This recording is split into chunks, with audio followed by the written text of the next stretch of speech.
Rundown podcast with Frank Seravalli and Jason Greger on dailyfaceoff.com. Delivered by DoorDash. Welcome to episode 57 of the DFO Rundown. I'm Jason Greger along with Frank Seravalli. First time ever we are live in person for the Rundown. Frank, of course, it's always presented by in studio at woodjerseys.com, an official licensed NHL product. You have them in all the teams that you like. Well, not all of them yet, but they're getting them all. The new Seattle one's fantastic. They got a new Edmonton one, Toronto, Boston. We've seen lots. So get it at woodjerseys.com. You can get it in your fan cave. You can get it at your office. They look great. And Frank, excited to have you here. You're in town for the Nation third annual golf tournament. And this should be a big deal for you. You just got your first ever hole-in-one this week. No pressure. I mean, come on, that live was up to it, buddy. Like, as soon as I hit a hole in one, I put it on the gram, and Jay Downton, our CEO of Oilers Nation, the Nation Network, and Daily Faceoff, he immediately comments. He's like, "Yeah, no pressure playing in our tournament in a few weeks. You got to deliver it." So, just excited to be out and about and be in Canada. It's my first trip to Canada in a couple of years since the pandemic, and you get to see me live and in the flesh. We get to do the show. I popped a couple roasty coffees. It's the one benefit of being at home. You don't have to smell my breath after a couple roasty coffees. So I got enough space here. We're not going to get that close. Yeah. All right. Well, just saying. Now, and the other thing is, Frank, just so you know, because you and I are teaming up, we auctioned off a twosome to play with us for charity. Those And just so you know, this, of course, we're pre-recording this on Wednesday, and this will come out on Friday. We've got two guests for Fridays and Mondays pod that we're doing today. But on the golf tournament, that'll be my first round of the year. Wow. So what are we expecting? You know what's funny? I've looked back. My first three rounds are usually probably my best rounds of the year. One or two of my best rounds of the year. I play better when I have no expectations on myself. So plus it's a scramble. So I feel like I got zero pressure. I'm like, I can have 4 good drives, no problem. And I've always been better for my irons anyway. Right. And as long as I never have to putt first, I can't read a green to save my life. But if someone putts first I'm before good me at that. And I see it, then I'm fine. So I think my issue, and I was asking Tyler about the course, sounds like there's a lot of trees. So you're going to have to keep it in the fairway, which for me, I'm sort of a ham and egg kind of guy. The nice thing about the place that I play is you can hit it way left and, you're always going to have a shot. Okay. Even if you're on the next fairway over, you're good. But with a lot of trees, I might be in some trouble. So there's a few trees at Cougar Creek, but it's a great course. It'll be a lot of fun. So I'm looking forward to the atmosphere. Everyone's building up. It's a big party. The Oilers Nation group. I'm looking forward to meeting everyone, and they're opening the pint for us at 9 a.m. So well, you're on the bus, so I'm just hoping you can make it for tee off, because you either do one shot before 10 or 9 before 1. So good luck with that. We'll see which route I go. And then that in turn will determine how well we play golf. Well, that's good. Might be better with the 9 shots. Yeah. I take as many shots in my game as I can get. Nothing wrong with that. That's great. Now, not a whole bunch going on. It's obviously kind of the slow time in the National Hockey League, other than the Brassard signing, I guess. Mm-hmm. Yeah. Derek Brassard going to the Flyers on a 1-year deal. $825 is his deal. And you can never have too many centers. And that's the thing. I think Brassard is such an accomplished player with what he's done in the league. And I think in some ways a little bit off the radar. He's still been a productive goal scorer. So, I think that's just a nice little ad. You check out your board and you see, a guy of his veteran savvy on a no risk with, being able to bury a $1.25 million if you need to. In the AHL, why not just take a chance? You can never have too many of those guys in your lineup. Well, you look at that division with Carolina and the Islanders, who have been to the Final Four 2 years in a row. Got Washington, got Pittsburgh, Philadelphia. I thought after a very good 2020 season, many expected them to take a big leap in 2021, and they didn't. They went backwards. And I think that's a team that's poised for a big rebound. And then you got the New York Rangers. I think if the New York Rangers can avoid a terrible start, which has haunted them the last 2 seasons, they easily could be a playoff team. So you got 6 teams. What about in the that Devils? division. You're not even. I mean, I don't think the Devils are there yet. They may not be, but I think they're no longer gonna be the easy 2 points to grab. You add Dougie Hamilton, you see Nico Hischier continue to take a step. You see Hughes. I mean, like those guys are all getting better and better. And then you add a little bit of depth around that team. Like their defense is significantly better. Dougie Hamilton, Graves, like all of a sudden that team is not a pushover to play against. And, you know, every night in that, you know, even Columbus, like I don't think they're going to be very good, but I think they're going to be difficult to play against. Yeah, they're always historically been a competitive team. Yeah. Like they work hard, always have. And so I'm fascinated to watch that division specifically. And, you know, I look at Philly, it's almost like an arms race. You just got to get as many veterans as you feel, you know, Brassard, if Brassard's on your fourth line, he's got a lot of skill, right? Like he can play in a lot of different roles as a veteran player. So actually it's a kind of a low risk sign. There's no risk. It's not low risk. It's no risk. If it doesn't work out, that's it. Put him on waivers, see if he goes somewhere else. And if not, the AHL team's just up the road.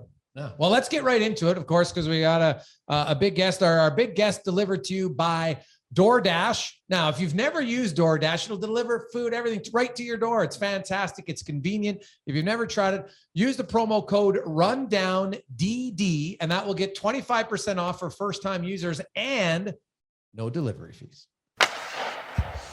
Our next guest is the pride of Villanova, Pennsylvania, is also a childhood friend. We played minor hockey together growing up, and he made it to the NHL as a player. I made it as a reporter, and now he's joining us on the media side, the dark side. He's been on the dark side for a while as an analyst. Most recently, you know him from ESPN's college hockey coverage. He is an NCAA national champion, scored the overtime national championship winning goal with the Boston University Terriers.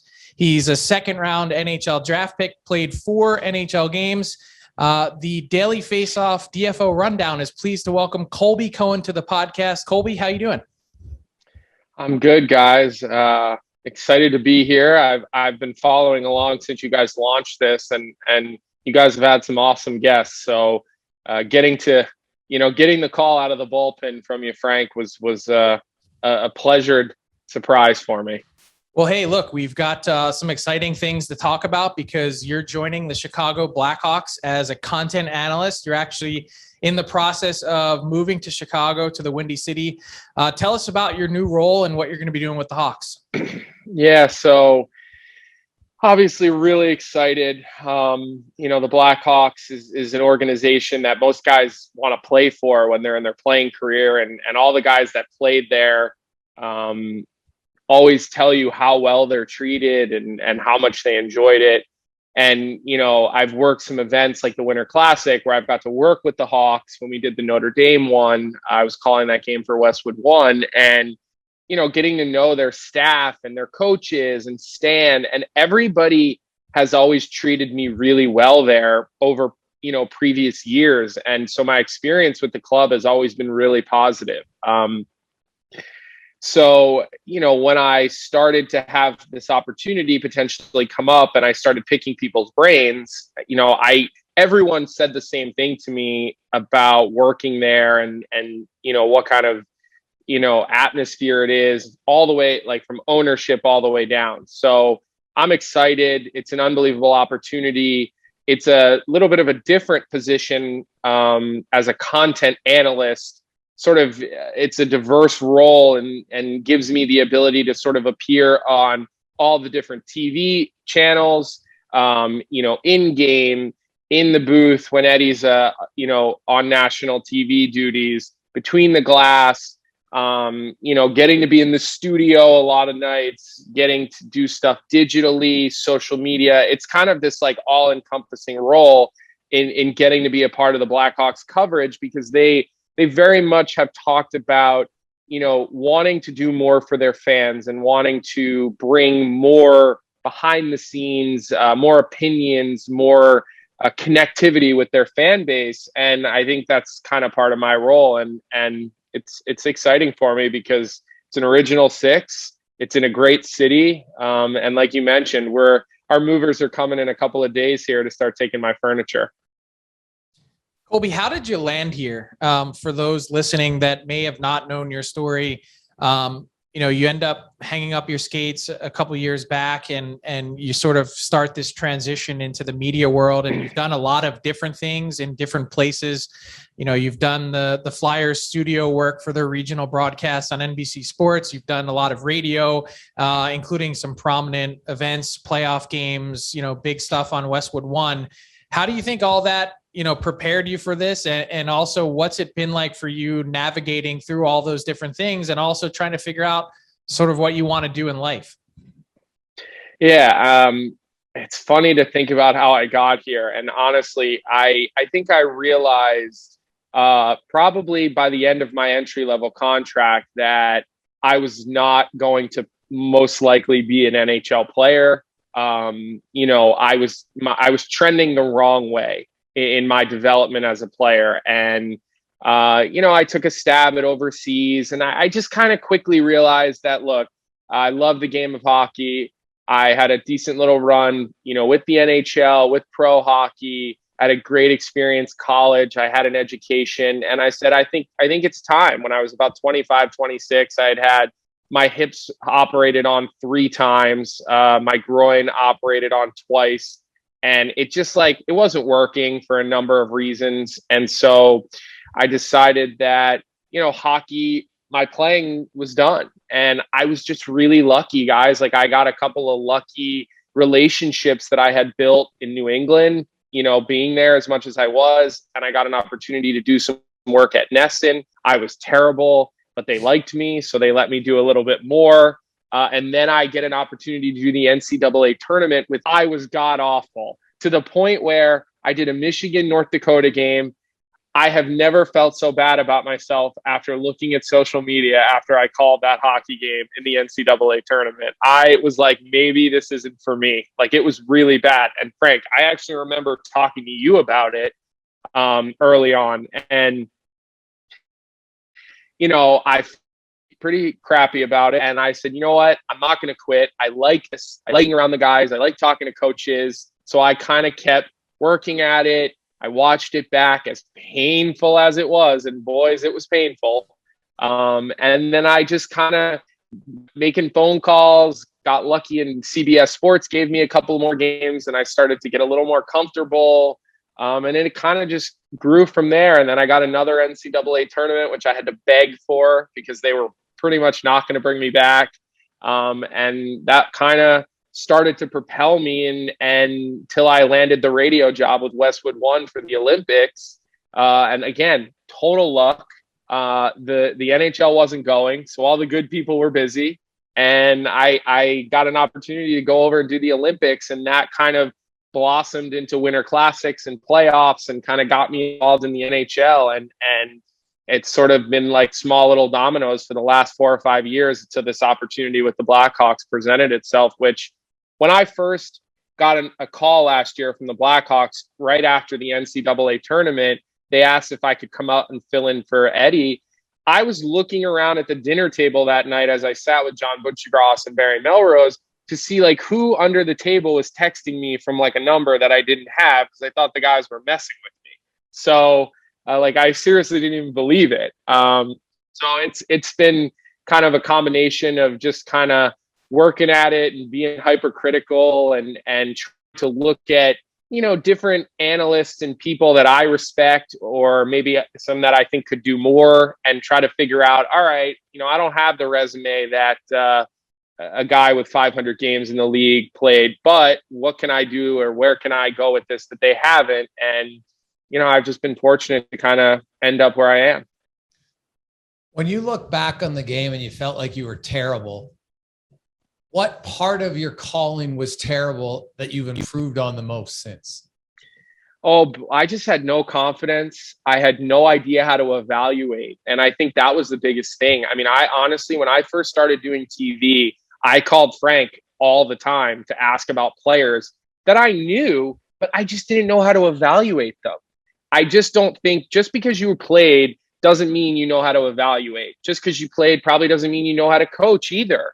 And I think learning how to watch a hockey game and dissect what's going on, it's not given. You've got to watch with a critical eye at home. You've got to write things down. You've got to watch it back. You've got to watch replays.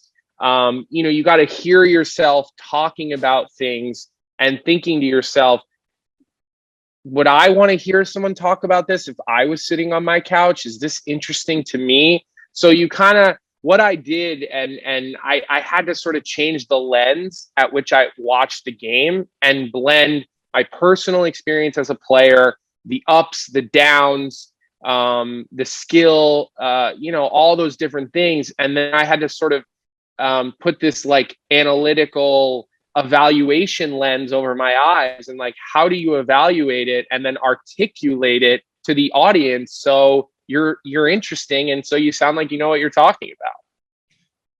Did you find yourself doing a lot of practicing, like at home in the mirror? Would you watch games on mute and do play-by-play or in-game analysis yourself? Yeah, so never on mute, but the mental reps are huge for me because I've never had a full-time gig at TV. I've been doing 20 games for the Flyers and 8 games for ESPN and 4 on the radio, and I've got a different producer. So my reps have always been a little bit sporadic.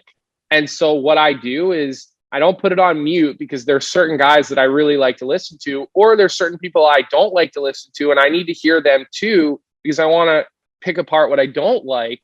But it's really just like, I watch Hard Knocks, the show on the NFL on HBO, and they always talk about mental reps on the field. And I used to do a lot of envisioning before a game. I'd sit there and I'd kind of see myself like making certain plays.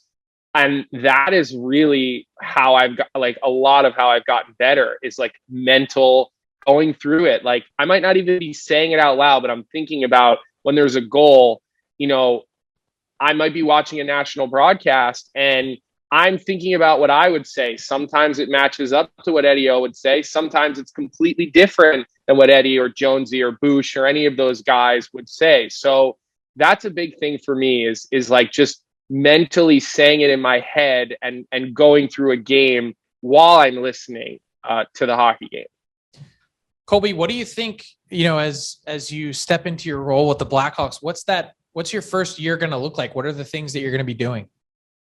Yeah. So I think the plan is a lot of studio work the first half of the year. I think that Eddie Olczyk's schedule doesn't really get crazy until the second half of the year when hockey really picks up on national TV. So I know that there's a couple of dates early in the year, one in Winnipeg. Edzo let me know that he wasn't able to go to. I think it's going to be a lot of studio work. I know the Blackhawks have some exciting people that they're planning to bring in on their studio, some former players, nothing official yet, but they told me some of the guys, which could be really exciting and fun people to work with. The studio for home games is actually on the concourse, which is really fun. I used to get to do that at the Boston Garden for the Beanpot tournament and for the NCAA playoffs for Hockey East, because you're part of the atmosphere, and you really can feel the energy in the building. So I think it's going to be a lot of that, Frank. I think they're probably going to want to have me, very present on their social media channels. We've talked a lot about a production company that actually works for the team. They're full time, and getting to like do stuff with players, whether it's on the ice, whether it's in their homes, just sort of, using the fact that a lot of these guys in some way, shape, or form I played with and against, and I know them just because, I'm 32 years old. These guys are my peers. Draft years, American League, college, some of these guys you go back to Pee Wee hockey with. I mean, so I think utilizing me in that way and having me connect with the players to like make the fans get to know these guys, because I don't think fans ever get to know the guys that well, because you guys work in the media, how the guys are. Nobody wants to say anything. Everybody says the same 4 or 5 things. Nobody wants to be quote unquote that guy. But I think for me, like trying to bring a little bit of the personality and show these guys as humans, because they are humans, I think that'll be an important part of the job as well. Wanted to ask you about your relationship with the game. And, I have talked about this a little bit, but not really in depth. I think the last couple of weeks was your first time on skates in years. And I wanted to ask you what that was experience was like. I think you played in a charity tournament in Philly a few weeks ago. Just about that experience and sort of like getting back on the ice again. Cause I know, like, you know, as someone that had played and sort of had the experience you did and made it to the highest level, that, you know, you sort of park that in its own place. And cause I had asked you a couple of times, hey, why don't you come out and skate with us, do this, do that. And it's like, you put that to the side. And I don't know, I've never really actually talked to you about this off the air. And I'm curious to hear, like, you know, what's it like sort of going through that transition where you stop playing, and, you know, was there a point in your life that, you know, it sort of had not a negative connotation, but you're like, okay, I'm done with that. I've had my fill and I'm moving on. Yeah.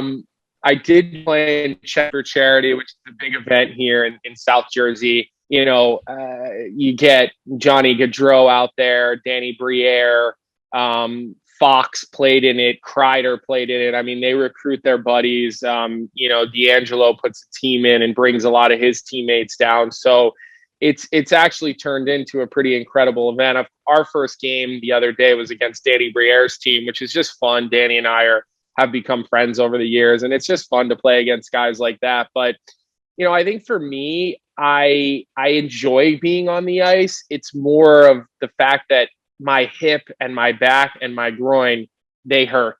So when I skate, the days after are so miserable, which is why I always turn you down for a men's league game. Even though it's tempting, like it is tempting because it's a fun way to get a workout in. You know, you don't have to run on a treadmill. You get to skate around, which is a lot more fun. So, you know, I think part of me misses being able to go on the ice every day and feel good. You know, I certainly didn't feel good playing 4 games in 5 days in a charity tournament. You know, I had the bag of peas on one groin, the ice pack on the other groin, and then I had, you know, the heat pads that you buy at the store and you can like tape to your back.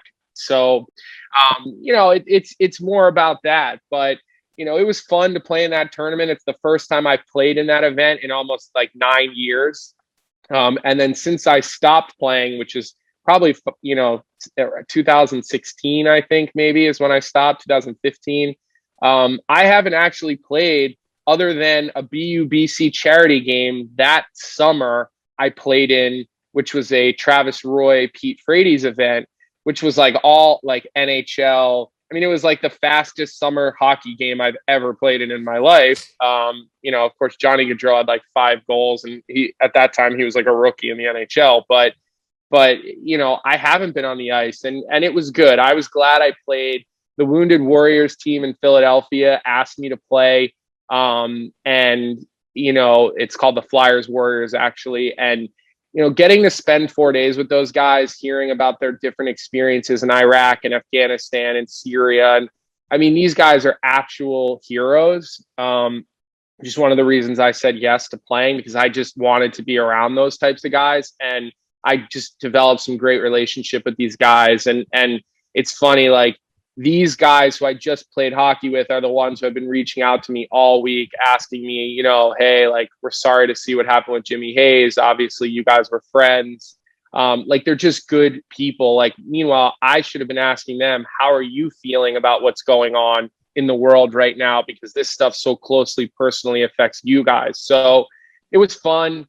I'll probably try to play again next year. I'm sure the Blackhawks are going to be pushing me to join the staff skate on Wednesday mornings. I've heard Danny Wirtz is a pretty good goaltender, and I don't think I can say no to him if he asks me to play. So, yeah, that's it's the game has given me everything. And even though I didn't have the illustrious NHL career that I would have liked, every door that has been open for me is because of hockey. So I have no ill will towards hockey, maybe some coaches, but not towards hockey. Colby, you mentioned Jimmy Hayes, and that's obviously a tragic story. You like, it wasn't just somebody you knew, like you knew him very well. And Frank was telling me earlier that like, you used to hang out there. Can you kind of maybe just share your thoughts on just the tragedy and you know, very premature loss of life for Jimmy and his family? Yeah. I mean, it's still kind of a tough thing to swallow and to really process. I mean, I think that it's kind of been everyone is processing it. Usually I can articulate things pretty well. And, you know, I was chatting with the Blackhawks podcast folks yesterday, and they had asked me, and I had to kind of take a deep breath to like gather my thoughts on it. But I think what is most important that people know about Jimmy is that like he was unanimously beloved by the guys, and you can see nobody has anything. He was a good friend. He was a good teammate. He was the center of attention. You know, the guys were sharing photos in a group text from our national development team days where we all played together. And every photo, Jimmy's smiling in the middle of the photo. Every single photo. I mean, and he was just this like, well, first of all, he was a larger than life guy, but he was a larger than life personality. And, you know, we started playing against each other probably around the age of 10 or 11 years old. He was a Boston Iceman or whatever they were called back in the day. And, you know, there was a good team in Boston, a good team in New York, and we had our team in, you know, the Philly area. And then around 11, 12 years old, guys start to play together in hockey tournaments. And maybe 12, 13, we started being teammates. And the best way to talk about my relationship with Jimmy is, you know, certain players are a part of your journey to the NHL or to pro or to college or whatever. And there's probably a dozen guys, maybe less, maybe 8 to 10 guys that are just pillars in you getting to that level. And that's because the family relationship, the friendship, you know, going through it together. And Jimmy was one of those guys. I mean, you know, James Van Riemsdyk, Kevin Shattenkirk, Jimmy, like there was a handful of us that sort of came up at the same time. We got recruited to a lot of the same schools. We played on the national development team together. We did summer tournaments. We, you know, spent time at each other's weddings and bachelor parties and summer times together in Boston. It's just, it's still something that you don't believe it's real, guys, because it's so tragic. And his family, they're just some of the most amazing people you'll ever meet. I mean, it's not a secret. Jimmy was loved in every locker room. Kevin Hayes is beloved in every locker room. Mr. Hayes, who's also named Kevin, he is one of the most well-known individuals in the city of Boston. I mean, his mother, they're such warm individuals. When we were at BU as freshmen and we had just got into Boston, Jimmy was at BC. He 1 year behind us because he repeated a year of high school. When he went to prep school, he was at Nobles. And so our freshman year, Jimmy was still, I believe, in Lincoln, because after his 2 years at the national team, he went to Lincoln because he had one more year of high school. And like the Hayeses would have us over for dinner, even when Jimmy wasn't there. Mr. Hayes would call Shaddy and I and Colin, and he'd say, you guys want to, let me take you guys to dinner at the stockyard. It like going to the stockyard when you're in college is like, you know, hitting the lottery. It's like, and Jimmy wasn't even always there, but those are the people that raised Jimmy. And, you know, I loved, you know, some of the battles I had with them when we were at BU and BC, because we were such, you know, good friends, all of us. So we played harder against one another. And, you know, it's really, it's shocking. And you guys have seen the uproar of support. It's all genuine. I mean, every guy, no matter whether they were a call up and they played a week with him or they known him for 20 years, he had the same effect on every guy. And, you know, my love goes out to his family, his wife, Kristen, his children, his parents. You know, it's tough, guys, but I can just tell you personally, and I know you know him a little bit, Frank, from over the years, you know, better than a little bit, actually, I think, but he was as good as advertised when it came to being a human. This is not a situation where we're just saying all this because we think we're supposed to say all this because he's passed on, but this is who Jimmy was. And he'll be missed, and people will think about him. And His presence will be missed on social media, on his podcast, amongst his friends. At my wedding one day, his presence will be missed. I mean, all of the above. And so it's brutal, guys. And that's, I know I'm a little long-winded with it, but there's a lot of great things to say about him. Oh, for sure. And definitely not too long-winded at all. And relationships in sports and life are huge. Now, you also had a pretty good relationship with Frank sitting right beside me. And I want to go in a little bit to because you and Frank, you guys played, I think, on traveling teams growing up. What, like, was it Fast Frankie Seravalli? What was his moniker? What did you guys call him? What type of player was Frank? Frank was a scorer. We were forwards on the same line. And his brother might have actually been on the other part of our line. If I remember correct, Frank, maybe you can chime in even and remember some of this, but I get the same question a lot when people ask me about Frank, and people are usually disappointed when I tell them Frank was a good hockey player, because I think everyone thinks Frank is like 50 years old. People don't realize Frank's only 33 years old. So maybe 34, Frank. I know you're 1 or 2 years above me, but yeah, Frank was a good hockey player. We played together like, squirts, peewees, I think. And then I kind of started to venture out of the area. 4 different teams. So we would get you when we could get you. Exactly. Yeah. Like my dad had me skating 8 days a week. So, but we did play on tournaments together. We traveled together. I remember playing in, tournaments in Toronto together, even when we were on that bike line team. I actually have some really good photos of Frank and I from like being 12 years old, team pictures. And like, they're funny photographs because we're making stupid faces and whatnot. But yeah, we played, his dad was our coach. His dad knows the game of hockey really well. I've sat with his dad at Flyers games over the past 4 or 5 years. And like, he's a very informed hockey individual. I mean, you would think so with what Frank does, but the Seravallis are a hockey family. I can confirm that that is true. Now, just one more, and then we'll get to Frank. So explain, though, how was Frank's personality? Was he a little bit of a hothead on the ice? Was he just a skilled guy? How was he?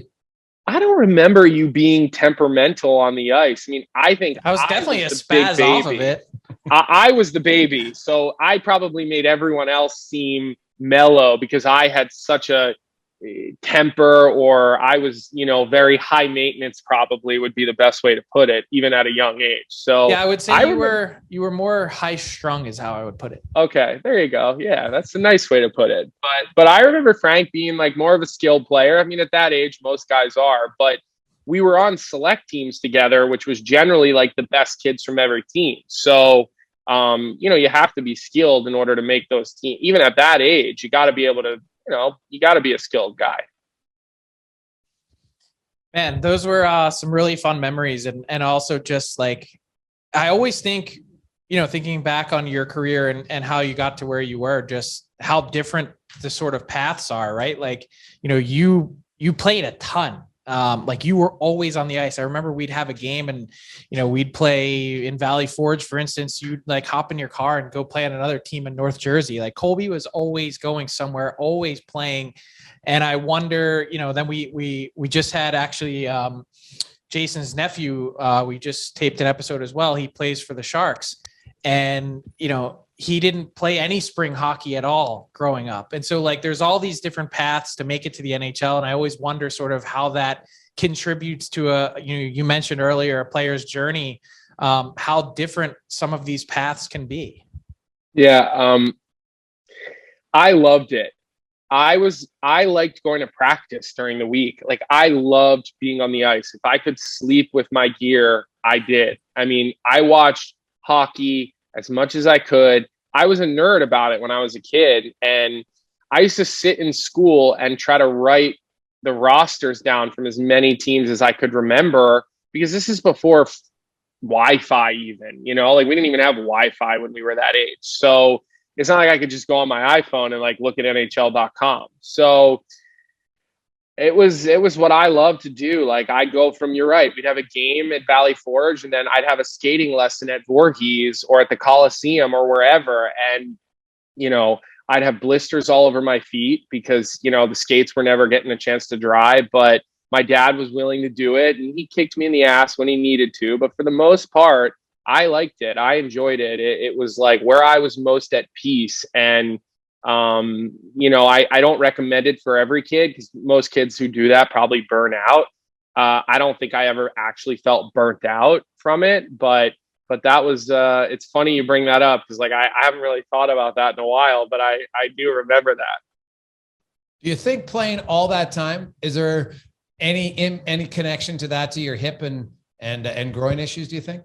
Yeah, that's a good question. And I've actually been told that, skating year round at that age and skating too much can lead to hip issues, back issues, groin issues. Mike Boyle, who is a guy I've trained a lot with in my life from BU all the way through my pro career, is not a proponent of doing what I did as a kid and says that it leads to those things. So, we know a lot more now than we did then. And I wouldn't have had it any other way. If my dad would have said, no, sorry, you can't go, I would have probably thrown a temper tantrum.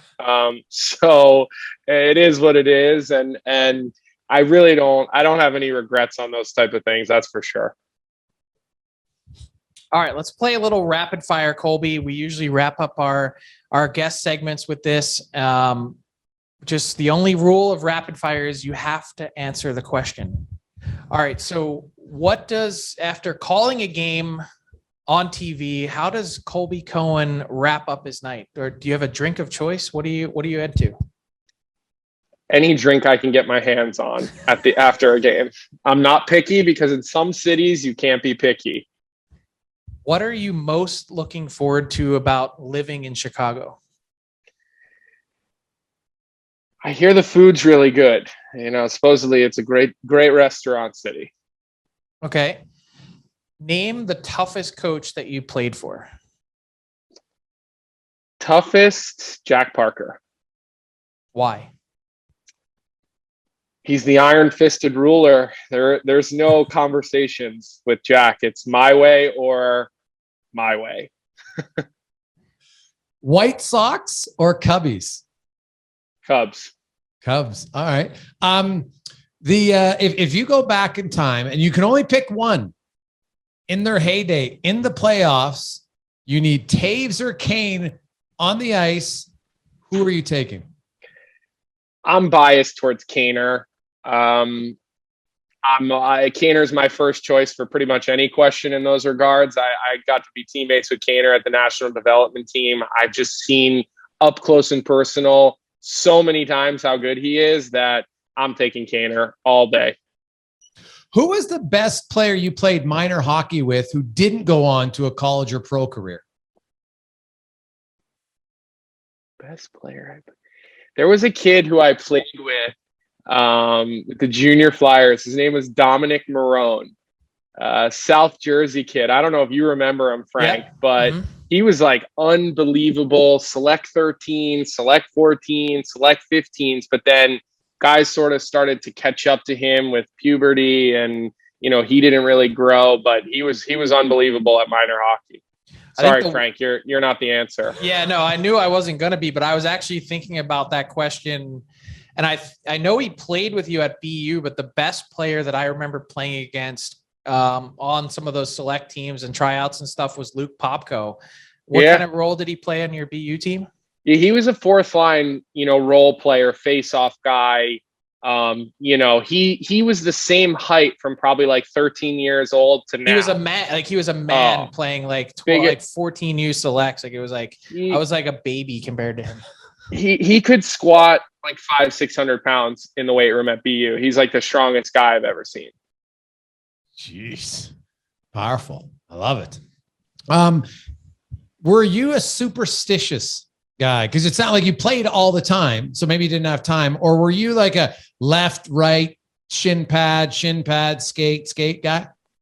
No, I wasn't superstitious. I got dressed the same way, habitually. But what I realized pretty quick once I got to pro hockey was you really, in my situation, if you're real superstitious, you're screwed, because one day you're in the minors, one day you're called up, then you're sent down. You might not even get an opportunity to travel with the team, what you're going to eat. Like, you just have to be flexible when you're kind of like a depth player. And I got called up a lot and got healthy scratched a lot. So I just realized pretty quickly, like, you gotta, like, you can't mentally, go to those places.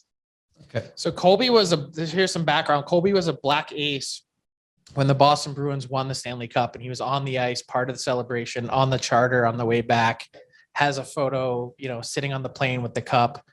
Can you give us a PG rated version? Like, what was that Bruins Stanley Cup party like? Yeah. So I was lucky that I got to travel all playoffs with the team, and I got to practice a lot of days with the team and sort of be in the meetings every day. So, like, I kind of got the front row VIP experience, I guess you could call it. And when we won that night, it was obviously, like, incredible. Trying to get my gear on to get on the ice, my hands were, like, shaking. I could, like, barely get my skates tied. It's like, it's exciting. Even though you want to be out there playing, it's still exciting.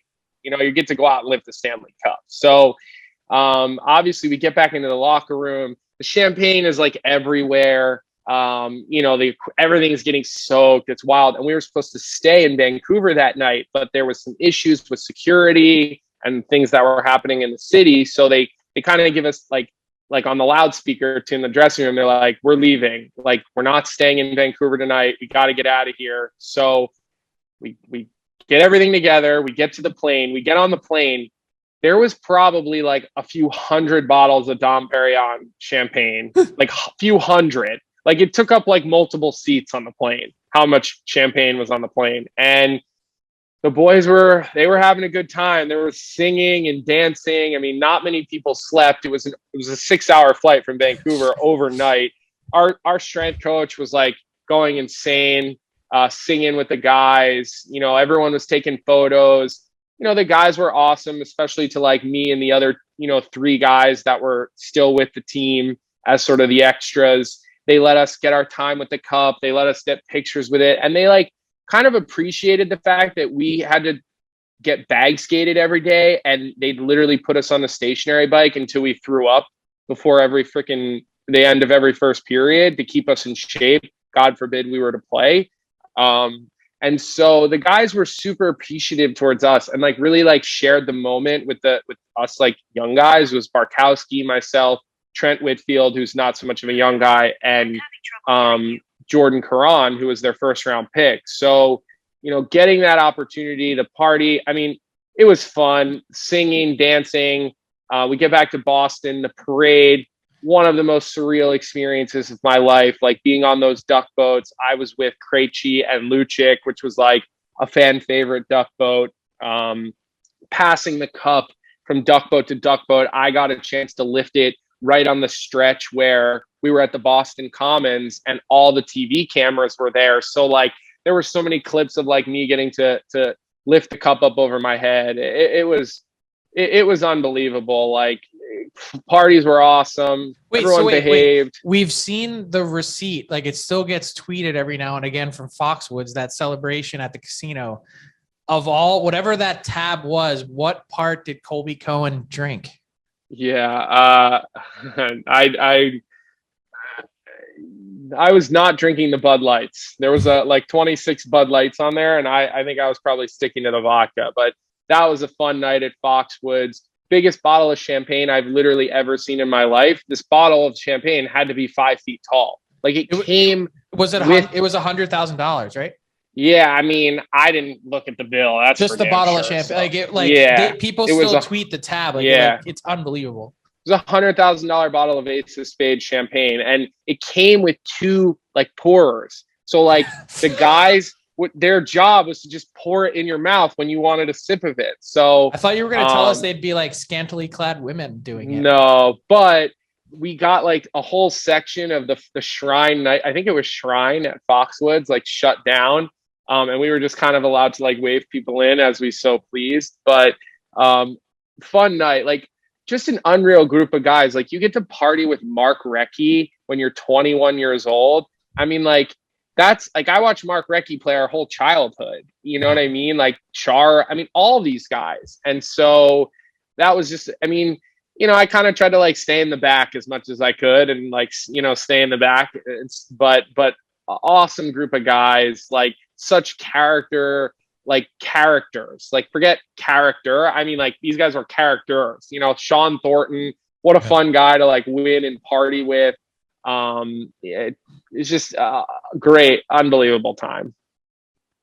Well, Colby, that sounds like a great one. That's a great way to end it. Not so much rapid fire, but like what a story. No, that was awesome. I loved it. Thanks so much for joining us. So we'll have to talk to you again soon, and best of luck on the new gig with the Hawks. Good luck with the move, buddy, and we'll talk to you soon. All right, guys. Thanks for having me. I appreciate it. Keep up the good work, and super impressed with what you guys have launched off the ground and what you guys have accomplished, and like really like put your guys' selves in the front and center of what you guys are trying to do. So congrats to you guys as well. Oh, Colby was awesome, Frank. Love a little rundown memory lane playing in your young youth days. So now you were a good young player. When did you peak? Well, it's funny. I realized kind of quickly that I didn't have the passion for the game. Like I didn't like going to the rink. I didn't like putting in the work. I didn't like the summer workouts. I didn't like all that stuff. And I don't know if that makes me lazy or if it just wasn't my passion. I also knew that I just, I was a really good skater. I just didn't have the sort of drive to do it. And I never, I don't know if I saw it and could, sort of foresee that I didn't have a future in it and sort of pivoted kind of early. And, for the longest time, I had set my sights on being an NCAA Division III player. And I think I could have gotten there. And I had played sort of low level junior B and sort of, even at 14, 15 years old, playing with guys that were 19 and 20, I liked it, but I didn't love it. No. And I think that's what really separates people is like, there's a reason why people like Colby make it. Cause he put in the work, he put in the time. And it wasn't for me. And I knew already by that point, like at 15, that I really wanted to be a writer and a reporter. And I really worked hard to try to do that. Well, it's funny because whatever it is in your walk of life, if you don't have that passion, eventually that's going to come out because as you go up the pyramid, the higher you get up, it's harder. And if you don't have the passion, because it's not so much necessarily the passion on game day. Most people like the game. It's all the stuff when no one's watching, the summer workouts, going to bed. We record my nephew, and I remember like from the age of 16, there's not many house parties you go to because you got to be in bed early. And it's a real big commitment. And that's why I think I still have a big issue when I see people putting a lot of pressure on their 8 and 9 and 10-year-olds, because you have no idea if they are going to buy in when they're 16 and 17 and 18 and be like, hey, you know what? I'm going to give up a lot of other things because I got to be dedicated. You don't know that. Never mind the skill set and how they're going to mature physically and all that stuff. Hockey, funny enough, for some people, they still don't understand it, but it's a late developing sport. It still is. There's lots of kids that you don't know if they're good or not till 16, 17, some even, in their late teens. Like Colt Parayko is one of the greatest examples ever of late developers. And I think that if you don't have the passion, that's a good thing to know. It's hard to admit maybe at the time because people think you're lazy. And you put so much investment into it. Like I had spent so much time at the rink and I missed so many things. Like I didn't have a normal high school experience where I lived because every single weekend, 4 nights during the week, I was playing hockey. Like I played for my high school team. I played on a junior team. It'd be, we'd play high school games at 8, 9 o'clock at night during the week. And then, you have 2 of those a week, plus your 2 junior games on the weekend. And then you'd practice every single day. And I actually found it to be really freeing, not to talk too much about myself. But when I was a senior in high school and I'd gotten a really clear picture and glimpse that I wasn't going to make it, I stopped playing junior hockey and I just focused on playing high school hockey and having fun. And it was the most gratifying and enjoyable season that I ever had because there was no pressure, first off. And second, I got to do all the things that I missed in high school. Yeah. I got to do all of the fun social things, hang out with your buddies. And I got this real sense of life outside the rink. And I really liked it. And so I kind of wish I had done that sooner. And for any person out there that may be that age, that's in high school and maybe, is unsure, like you're never going to regret spending more time with your friends and going to more events and doing more things because, just the sheer statistics and odds suggest that, it might not happen for you. Yeah. And never feel guilty if it's not your passion. It might be your parents' passion. It doesn't have to be your passion. That's always the message. I would say, Frank, great. First time doing the pod live. We'll do it. We pre-recorded another one coming up on Monday. To be my nephew from the San Jose Sharks, Noah Gregor, will join us. First in-person interview with a player, Frank, in over a year. So that'll be fun. Once again, I'm Jason Gregor. He's Frank Seravalli. Thanks for listening to the DFO Rundown. Thanks for listening to the DFO Rundown with Seravalli and Gregor. Keep it locked on dailyfaceoff.com and subscribe wherever you get your podcasts from to never miss an episode.